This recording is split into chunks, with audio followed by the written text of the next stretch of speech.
Hey, good morning, everyone. It's Tuesday. That means story time. I have a story today that I'm calling Burnt Biscuits. Burnt Biscuits. Now, I know uh, Mike Bartlett is known for his biscuits and gravy. I want to make it clear right up front that I did not get these biscuits from him. Okay? Because I'm sure he would never burn biscuits, like this. So, all right. Burnt biscuits. And this is a story I got out of my files. I'm not sure the author or anything like that. But, after 50 years in the ministry, you collect all kinds of stuff. And I didn't do a very good job of probably identifying where it came from at the time I collected it, so I'm not able to share that with you. But it's about a girl who was talking to her dad, and so that'll kind of set the stage for you. When I was a kid, my mom liked to make breakfast food for dinner every now and then. And I remember one night in particular when she had made breakfast after a long, hard day at work. On that evening, so long ago, my mom placed a plate of eggs, sausage, and extremely burned biscuits in front of my dad. I remember sitting at the table waiting to see if he would notice. Yet, all my dad did was reach for his biscuit, smile at my mom, and ask how my day was at school.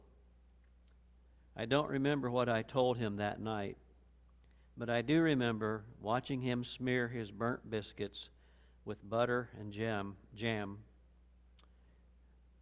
He ate every bit of that burnt biscuit, never made a face, never uttered a word about it.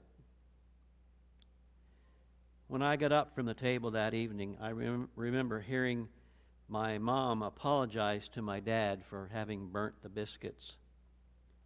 And I'll never forget what he said.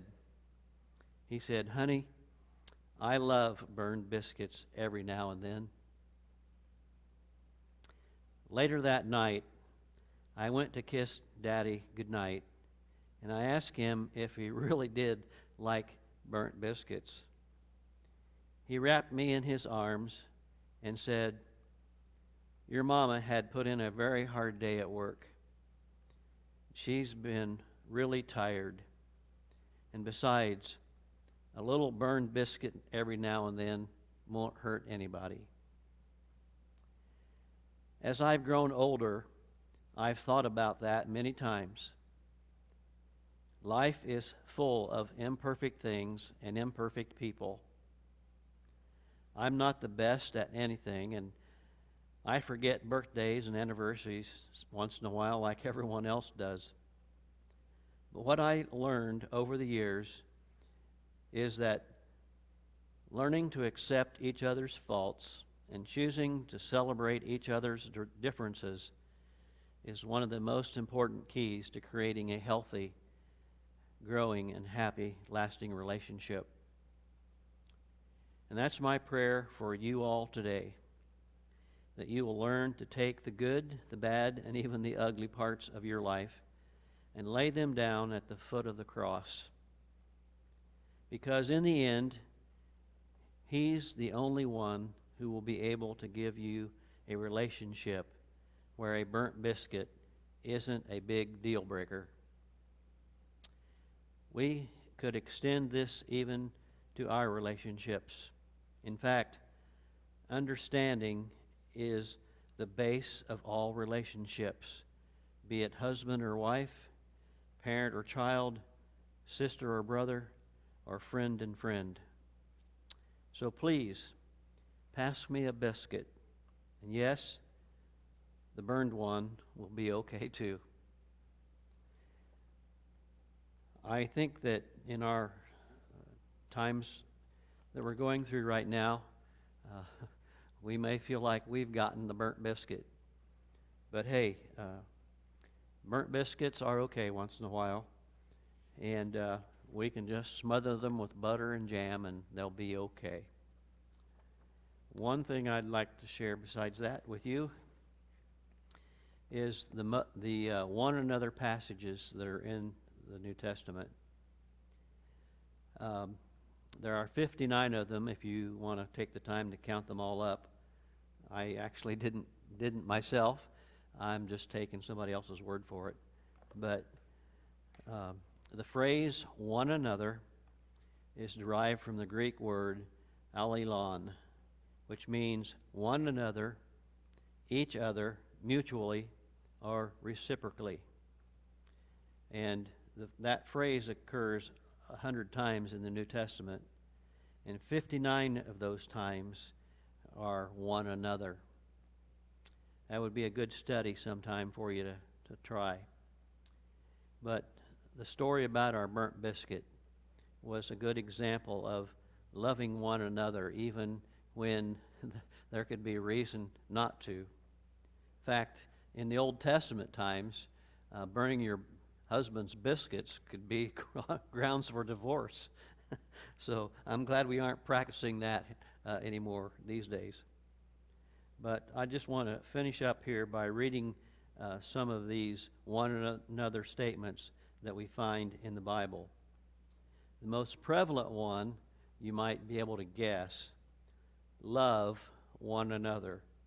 That's found 16 times. Good example is John 13:34. Be devoted to one another, Romans 12:10. Honor one another above yourselves, Romans 12:16. Romans 12:10. Live in harmony with one another, Romans 12:16. Build up one another, Romans 14:19. If you notice, a lot of these are in Romans. Be like-minded towards one another, Romans 15:5. Accept one another, Romans 15:7. Admonish one another, Romans 15:4. Greet one another, Romans 16:16. Care for one another, 1 Corinthians 12:25. Serve one another, Galatians 5:13.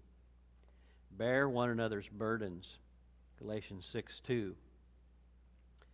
Forgive one another, Ephesians 4:2 and 32. Be patient with one another, Ephesians 4:2.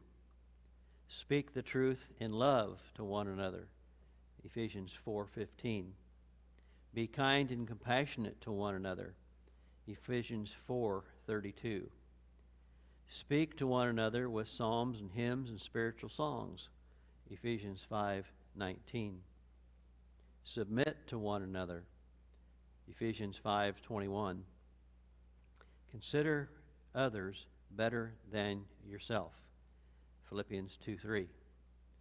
Look to the interests of one another, Philippians 2:4. Bear with one another, Colossians 3:13.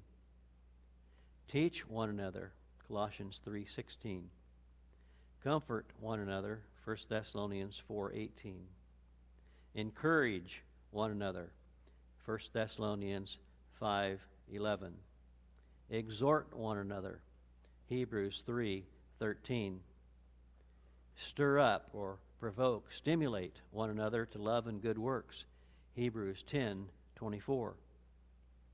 Show hospitality to one another, 1 Peter 4:9. Employ the gifts that God has given us for the benefit of one another, 1 Peter 4, verse 10. Clothe yourself with humility towards one another, 1 Peter 5:5. Pray for one another, James 5:16. Confess your faults one to another, again, James 5:16. So those are some of the one another's that we find. And what does this tell us? Well, I think it tells us that we really do need each other. And in this difficult time where we're not really able to have the kind of fellowship and hug each other and be around each other like we used to be, these maybe will bring some comfort to you in these times. All right, well, thank you for listening for today. And just a reminder for you young at heart and encouraging others, we have another drive-by coming up on the 19th of August. We're having cornbread and beans. So we would like for you to RSVP. So if you could do that, you can email or you can call the church office. That information will be on the screen. So please do that, RSVP. We need to have a better count of who all is going to be able to come. So if you do that, that would be very, very helpful. All right, well, until our next story time, be safe and keep your eyes to the skies. See ya.